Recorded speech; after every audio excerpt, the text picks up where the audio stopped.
Okay, so this is chapter 7, Holland's Theory of Vocational Personalities and Work Environments by myself, Sarina and Andy Fuentes.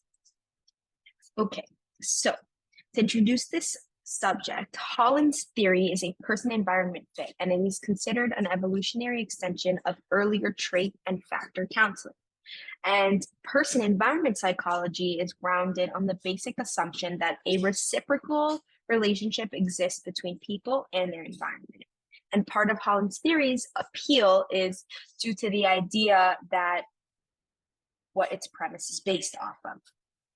His theory is described as answering 3 fundamental questions. So this is how he described his theory. And the first question is, what characteristics of a person and their environment lead to positive vocational outcomes?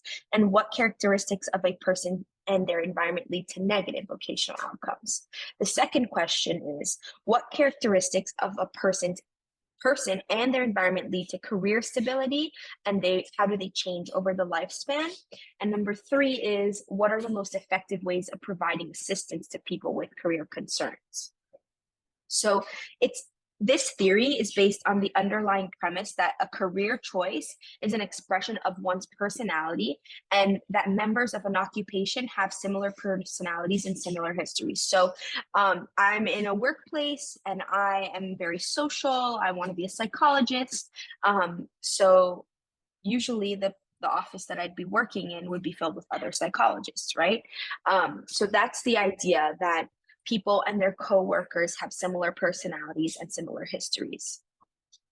So Holland's first working assumption is that it first can be described in terms of their resemblance to 6 different personality types. So you have realistic, investigative, artistic, social, enterprising, and conventional.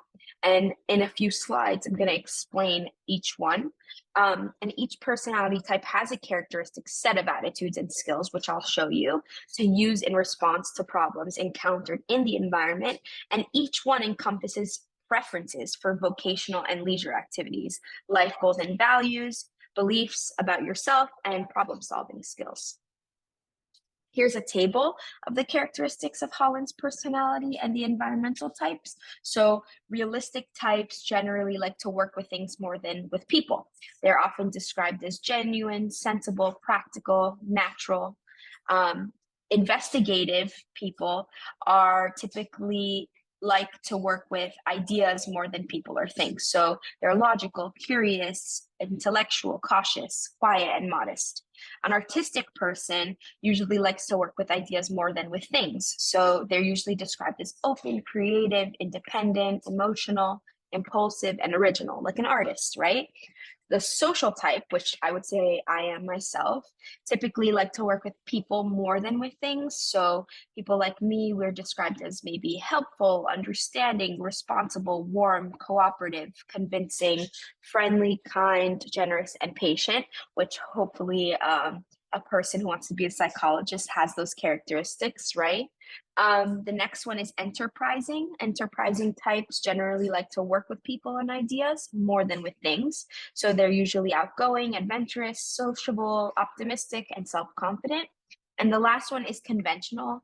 And conventional types generally like to work with papers and numbers. So they're usually very practical, thrifty, efficient. Okay, so for the table, these are the characteristics, right? So we have our type, self-concept and values, potential competencies, and your typical work activities and environment. So for a realistic person, they're usually emotionally stable and reliable. They're practical. They don't like talking about themselves, and they have traditional values. For their potential competencies, they have a mechanical ability and ingenuity. They like to problem solve with tools and machines, and they have physical strength. Their typical work environment is a job with tangible results. So operating heavy equipment, fixing, building, repairing, using tools, physical demands. Our next type is investigative. They are usually independent and self-motivated, reserved, analytical, curious, task-oriented, and very original. They have a scientific ability, analytical skills, mathematical skills, and a lot of perseverance. And for their work environment, they are, usually in ambiguous or abstract tasks. They like to solve problems without thinking, work independently. They're scientific or like a lab, so like maybe a biologist, and they collect and organize data. For the next type, we have artistic. So they're usually independent, non-conforming. They're self-expressive, sensitive, emotional, impulsive, and drawn to aesthetic qualities. And their potential competencies are, creativity, imagination, musical ability, artistic ability. And their typical work environments, are somewhere where they can create artwork or perform. They can work independently. It's unstructured, environment that's flexible and allows them to, express themselves. For our social type, this is like a humanistic, idealistic, ethical person. They are concerned for the welfare of others. They're cooperative and generous, kind, friendly, understanding. Their competencies, can be social and interpersonal skills, verbal ability, teaching skills, and the ability to empathize with others. Their typical work environments, could be teaching, explaining, guiding, solving problems, leading discussions, educating others, social service like psychologists, and mental health organizations, also like psychologists. The last two types are enterprising, which they're very status conscious, they're ambitious, competitive, talkative, optimistic, charming, and adventuresome. Their potential competencies are, verbal skills related to speaking, persuading, and selling. They have leadership skills, resilience, high energy, and optimism, and they're very social. Their work environment would be maybe like in sales or purchasing, leading, managing people and projects, giving speeches and presentations, finance, government, political organizations. And our last one is conventional. They are usually conscientious people. They're practical, orderly, systematic, and very careful and controlled. While their competencies are, all about efficiency and organization, they like to manage systems of data, they have mathematical skills, and they pay attention to detail. And their work environments, are, maybe more organizational office procedures like HR, keeping records and filing system, writing reports, and a structured organization with, a well-ordered chain of command. So Holland's second working assumption is that in his theory, it's that environments can be categorized as of those 6 model types. So the environment type is determined by the dominant type of the individual who composes that environment. And different people have different skills and abilities, right? So they prefer to surround themselves with people who are similar to them. Something I appreciated from Holland was where people congregate, they create an environment that reflects the types they most resemble. So back to that point, about where we, work or hang out, we create an environment that, of the type of person that we are most like. So his third working assumption is the heart of the person, right? So people search for environments that will let them exercise their skills and abilities, express their attitudes and values, and take on agreeable problems and roles. So like just the quote said, people will literally search for a place they can be that allows them to be the best version of themselves, hopefully, right? So exercising their most amazing skills and abilities, be able to express certain things that they believe in, and take on roles that make sense for them. And in a similar way, environments are also searched for people through recruitment and social interactions. Holland's fourth working assumption is personality and environment interact to produce behavior. So knowing a person's personality type and the type of environment that allows us to make predictions about a range of possible outcomes, like their vocational choice, their job tenure, achievement, satisfaction, and theories of a person-environment fit require some sort of mechanism to describe the degree of fit. So this mechanism in Holland's theory is the 6 types, which we discussed, and they can be used to describe the person or their environment, which, allows a description of how individuals match with their environment. Holland's hypotheses regarding his 6 types can be best summarized through these 4 constructs, which are usually used for predictions about vocational outcomes. The first, and likely the most important, is someone's congruence, which is the match between a person's types and the environment's types. So, for example, someone who is very artistic would likely do well in the arts, right? They might be a painter, they might be a songwriter. That demonstrates high congruence. Differentiation is a degree of definition between an individual's interests, which is essentially how well do they understand their likes and dislikes, and how clear are they? If someone is unsure about what they would like to do or the type of activities they enjoy engaging in, they might be low in differentiation. Consistency is the coherence of an individual's interests and their typologies. So the most clear example, which you could see in this hexagon, that someone who is high in conventional and who is also very artistic might clash in terms of their consistency, right? Their interests might contrast from time to time. Identity is probably the most straightforward and is the estimate of the stability of a person's goals, interests, and talents, right? So how stable are they? How likely are they to change, etc. So now that you sort of understand the 4 constructs, I want to clarify sort of how practical they are, especially when reviewing assessments. So according to recent research, congruence has the most predictive power out of the 4, which was stated as modest predictive power. So it isn't too predictive of what someone's career might be, but it does tend to be the most useful. The secondary constructs of differentiation, consistency, and vocational identity have received mixed reports through the empirical data gathered, which essentially means that over the years, the data collected through these types of assessments did not show a lot of support between those 3 constructs and the career they ended up choosing, or their career outcomes. In the textbook, they cover a couple of case theories where they apply Holland's theory, and I will be sort of cherry picking the ideas that we can take out of those cases. So the first one was that Leslie's history essentially predicted her personality types. So even without doing an assessment, we can sort of derive what their typologies might be. So, for example, Leslie was in swimming, science, meditation classes. She enjoys teaching, right? So that indicates that she already might be a bit social and investigative. Another interesting thing that we can take out of this case is the idea that types produce types, which essentially means that a parent's typologies will likely influence their child's, simply because their child is in the environment where she gets to develop those interests.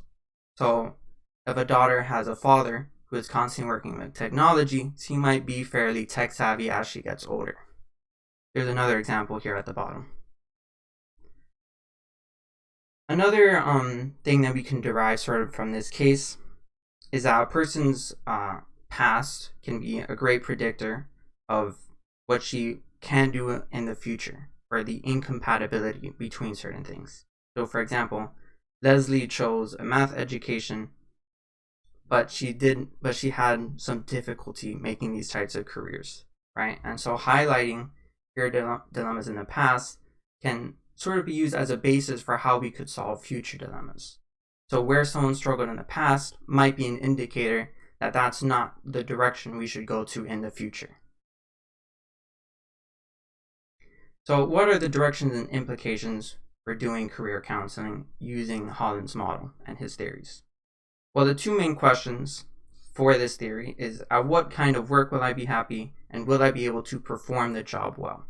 So this essentially highlights the main idea of person, environment, fit theories. So when using Holland's theory, we want to understand both the typology of our client as well as the typology of the environments that they could work in. By combining the typologies that are most similar, that are most cohesive with both their types, their interests, and their abilities, will likely result in the best fit. I do think it is important to mention that a cross-cultural study found that practical outcome-oriented career implementation skills are more desired than self-exploration for vocational guidance. So what that essentially means is that in different cultures, simply the exploration phase might not be as important as learning the skills in order to do the job. So while this theory is wonderful for helping people make those career decisions, it isn't the most practical in terms of being able to get that job, right? And so we might learn that someone who is very high in enterprising, right, they may not have the skill set or the degree to work as a high-end politician, for example, right? And so in some cultures, they might value learning implementation skills more than self-exploration. So what are the goals in counseling when using this theory? So the typology essentially allows the client to conceptualize their own vocational personalities. Because in essence, most people, when they are searching for a career, they do not do as much self-exploration, rather they do more exploration of the careers themselves. They say, oh, is this a type of job do I want to work? How much do they pay? What will my daily life look like when working in this career? But this theory essentially highlights that you also have to do self-exploration to see how their personality and how their way of being would fit in the working world. So while this might be common sense for some individuals, really breaking it down can be very useful. So in essence, these are the three ways that this theory can sort of help clients.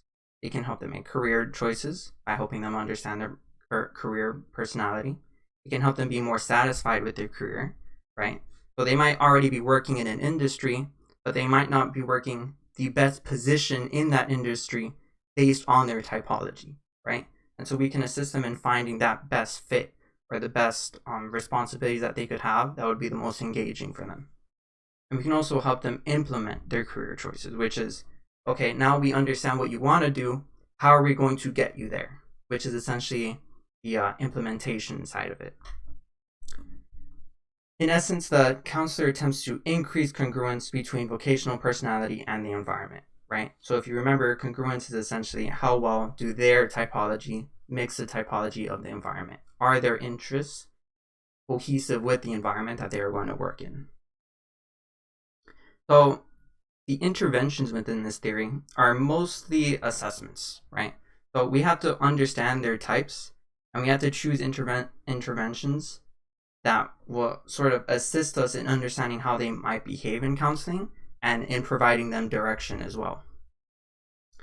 So here it says that the assessment tool determines the primary, secondary, and tertiary types. This essentially is clarifying sort of which type they relate to the most, right? So are they highest in artistry? Are they highest in social, right?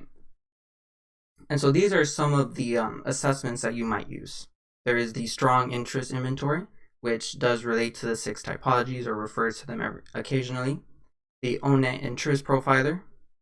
And there is also the career attitudes and strategies inventory. So the CASI is designed to address adult career issues and includes scales measuring job satisfaction, work involvement, and family commitment.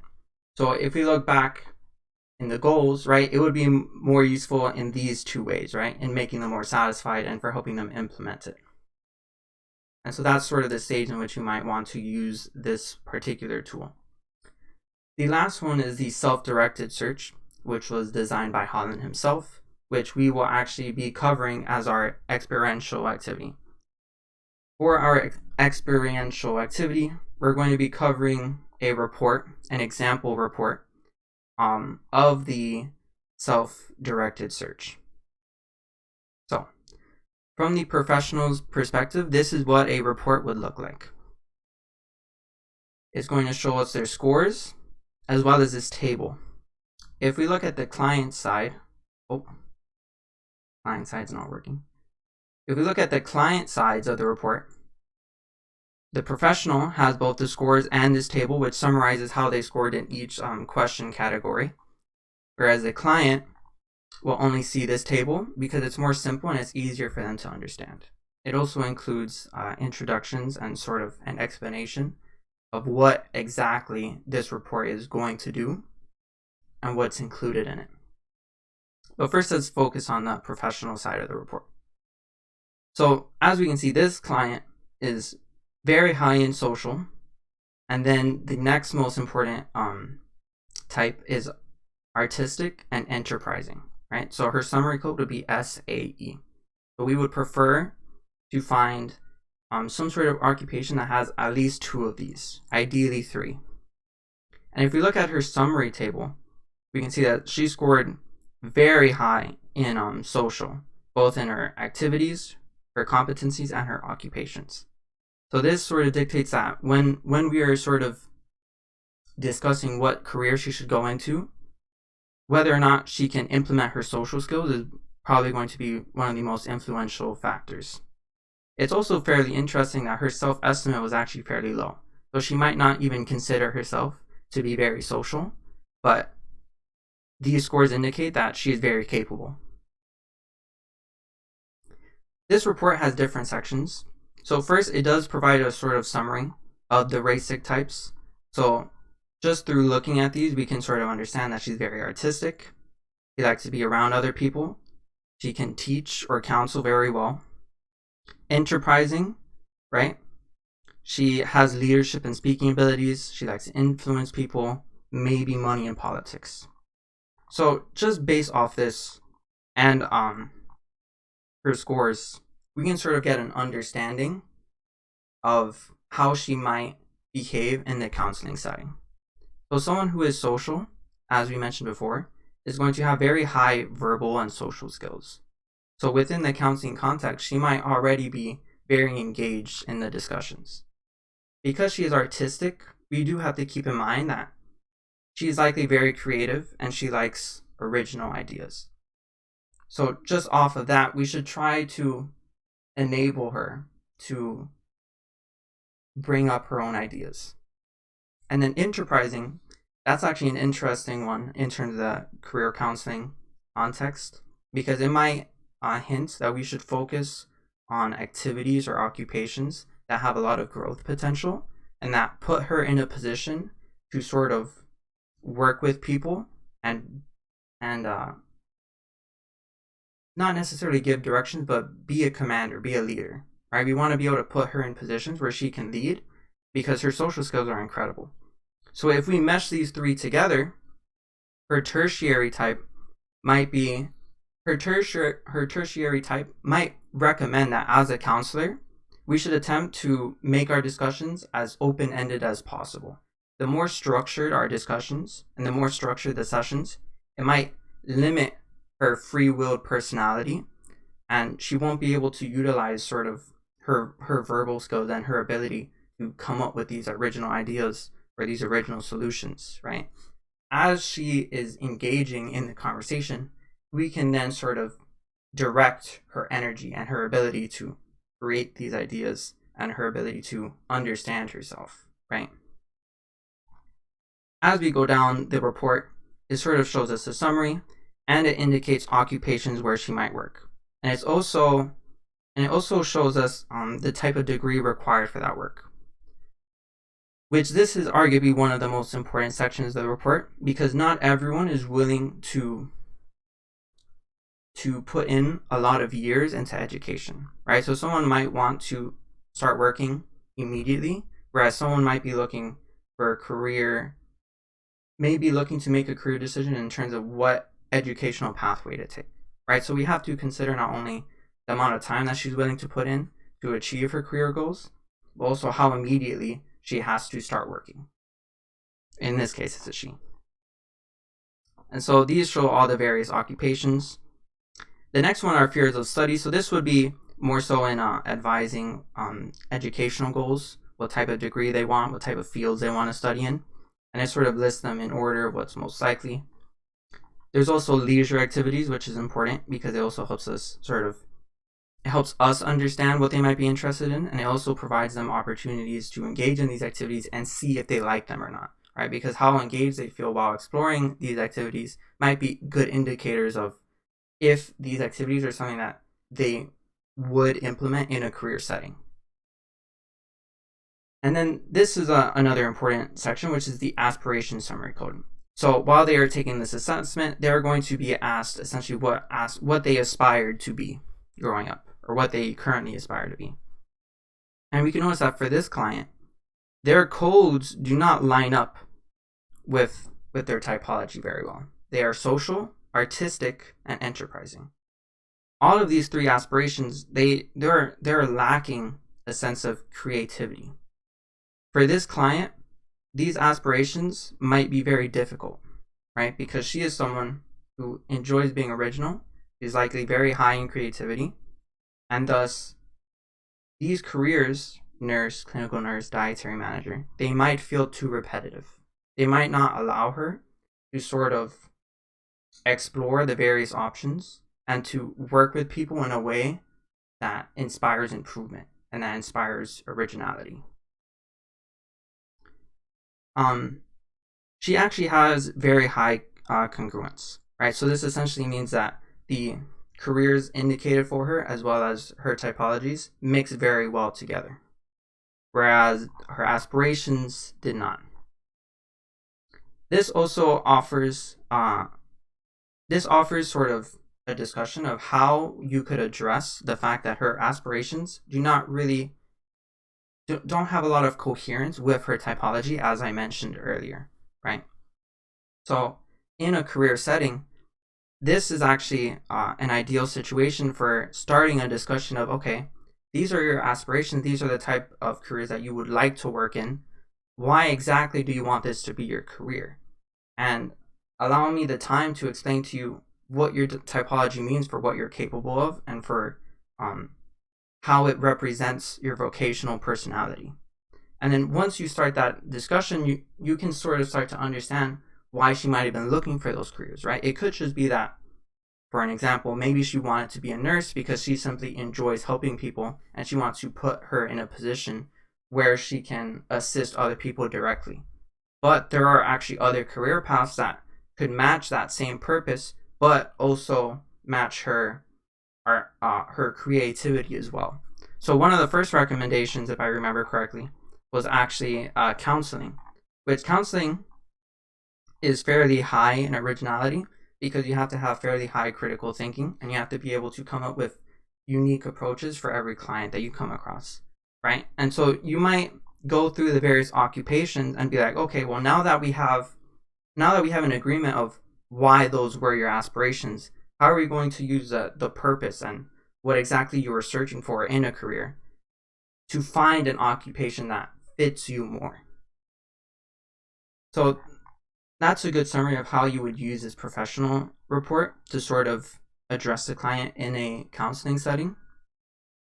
Now, for the client side report, this is mostly important so that the client can sort of take a look and review these sections by themselves. So as you can see, the client side report is a lot simpler, and it allows them to take home a summary that sort of allows them to reflect on themselves and what they might have learned about themselves through the counseling setting. And so they might take the time to research these occupations. They might attempt the leisure activities, right? Which they might attempt the leisure activities, and then they can come back and they can sort of explore how that went. And they also get to see their aspirations as well as the codes. And the codes are fairly straightforward and they could research this on their own. As you can see, it's a lot shorter, but it also has the next steps section, which essentially highlights how they can use this report to sort of progress on their own. Obviously, the professional side report also has these steps. And so in the counseling setting, you can go over this assessment either with the client, or you can sort of make it a collaborative effort where, okay, you're going to go through these steps yourself, and then once you find something that stands out to you, we'll go over it together.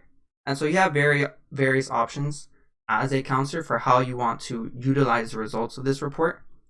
Since she is fairly high in social and artistic, and she's fairly low in investigative, it might be for the best that you review these results together, as she might be more inclined to discuss them in a social context with the counselor rather than on her own. She's not as investigative as she is social and artistic, and so she might enjoy the process of that free-spirited exploration while discussing it with someone who sort of understands the science and is willing to listen. That concludes our presentation.